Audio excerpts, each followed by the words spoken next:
Goeiemôre almal. Ja, dis weer ek. Ek kom maar net weer hallo sê en vertel hoe dit gaan hierdie kant. Dit gaan 'n bietjie rof. Ek stoei met myself. Ek stoei regtig met my innerlike gevoel van gaan ek dit maak? Gaan ek dit nie maak nie? Weet julle wat? Ek gaan dit maak.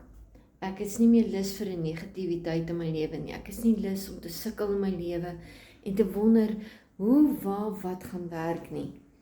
Ek weet net digital marketing gaan vir my 'n deur oopmaak. Ek moet die boldness neem en net vertel wat dit vir my doen.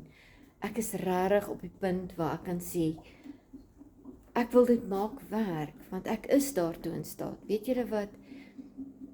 As ander mense dit kan regkry, kan ek dit regkry.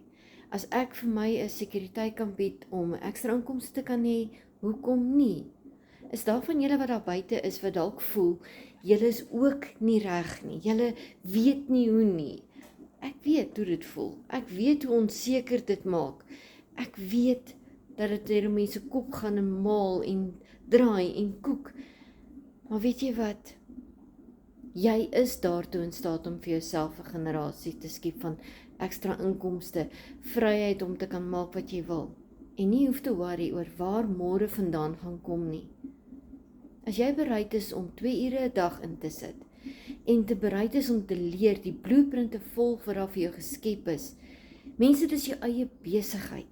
Jy is die CEO van jou lewe en daarom neem jy die bold step. En dis wat ek gedoen het. So ja, die wat meer wil weet, reply vir my meer en ek sal terugkom na jou toe.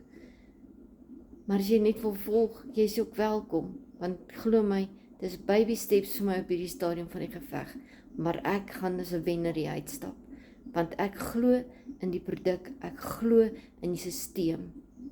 Ek moet net in myself begin invest en in myself begin glo, en ek dink dis die grootste stap wat ek ooit moet neem in my lewe.